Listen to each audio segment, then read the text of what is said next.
안녕하세요. 군사돋보기입니다. 우크라이나와 전쟁을 치르며 러시아군이 크게 약화되는 이유 중 결정적인 것은 역시나 정보력의 부재와 감시정찰 전력의 부족인 것으로 드러난 마당에 한 가지 우려되는 문제가 생겨나고 있습니다. 러시아와 우호적인 관계를 맺어왔던 이란이 이번 전쟁에서 죽을 쓰며 대단한 명성만큼의 역할을 하지 못했던 소위 35 전투기를 64대까지 구매하기 위한 계약을 추진 중이라는 것인데요. 이것이 문제가 되는 이유는 그 대가로 이란이 러시아에게 1000기나 되는 여러 종류의 드론을 공급하는 것은 물론 산유국인 이란이 러시아의 원유로 대신 팔아주고 그 대가로 여러 도움을 러시아에 제공할 수 있다는 것 때문입니다. 이란이 소위 35를 64대까지 도입하게 되면 이들은 러시아 공군 다음으로 많은 소위 35 전투기 보유국이 되며 러시아군은 수많은 드론을 이란으로부터 공급받아 전장에서 우크라이나군을 위협하게 되는 것 아닌가 하는 우려가 등장하고 있습니다. 그리고 마침 러시아가 소위 35 64대라는 굉장한 고가의 대가를 지불하며 들어오면서 우크라이나 전장의 게임 체인저가 될지도 모른다고 했던 이 무기의 진짜 성능이 어떤지에 대한 우크라이나 공군의 첫 번째 공식 평가가 등장했는데요. 이 드론이 이란 측의 말대로 크기가 작고 레이더로 식별하기 어렵다는 것은 사실이지만 아무 문제가 되지 않는다는 것이 우크라이나군의 평가입니다.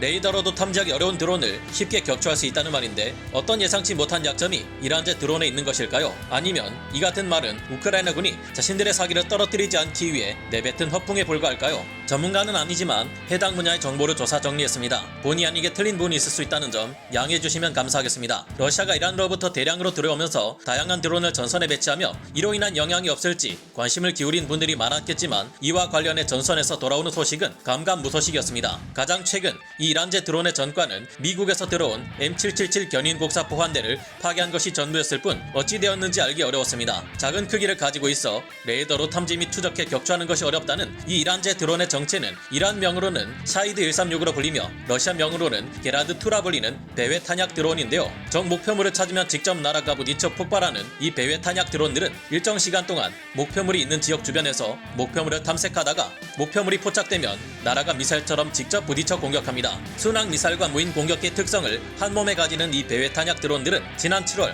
우크라이나군의 골칫거리로 떠오른 바 있습니다. 현지 시각 7월 26일 미국의 정치 전문 매체인 폴리티코가 밝힌 바에 따르면 당시 러시아군이 이란에서 도입한 샤이드 계열의 드론들, 모하제르 계열의 드론과 같은 전투 드론을 곳곳에 배치하고 최전방에서 활용하면서 우크라이나군에 적지 않은 피해를 주고 있는 것으로 전해졌다고 하는데요. 이날 러시아군이 한밤중 우크라이나 남부의 항만 도시인 오데사로 날려보낸 전투 드론 2대가 이 지역 내에 있던 우크라이나군의 군수 창고를 공격해 대형 화재를 일으키기도 했습니다. 당시 이런 공격에 동원된 것은 이란제 드론인 샤이드 136이었는데요. 현지 시각 7월 24일에도 러시아군은 이란제 공격 드론 2대를 오데사 해상에 날려 항구의 행정동 건물을 파괴하고 인명피해를 발생시켰습니다. 폴리티코의 보도는 이란에서 도입된 러시아군의 드론이 그동안 고전해왔던 러시아군에게 나름 게임 체인저로 부를 수 있을 정도의 효과적인 무기체계로 떠올랐다고 분석한 바 있습니다. 당시만 해도 우크라이나군 관계자는 미국이 제공한 스팅어 휴대용 지대공 미사일에는 야간 투시 기능이 없어 이란제 드론을 격추시키는 것은 해가 떠있는 동안에만 가능하다며 곤란한 입장을 전하기도 했습니다. 그러나 최근 속 시원하게 이런 이란제 드론을 격추시킬 효과적인 방법을 결국 우크라이나군이 찾아내 이란제 드론들을 모조리 격추시키며 쉽게 무력화하기 시작했는데요. 현지 시각 9월 21일 우크라이나 공군사령부 대변인 유리 이그나트 대령은 최근 러시아가 이란에서 들여온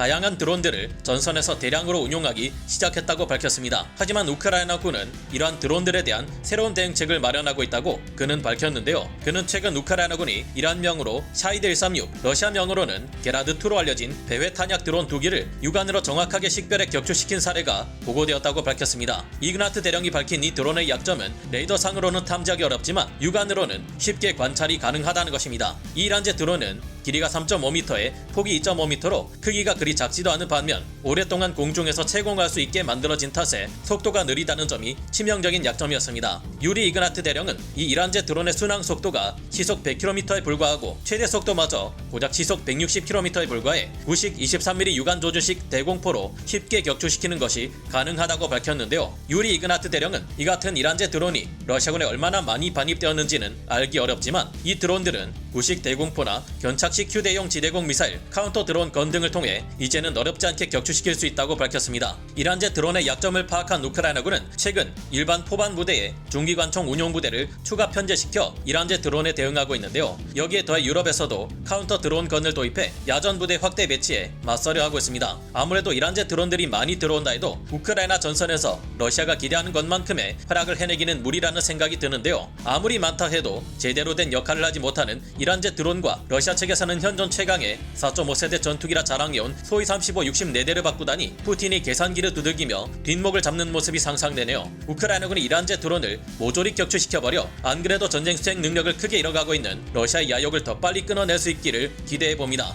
오늘 군사 돋보기 여기서 마치고요. 다음 시간에 다시 돌아오겠습니다. 감사합니다. 영상을 재밌게 보셨다면 구독, 좋아요, 알림 설정 부탁드리겠습니다.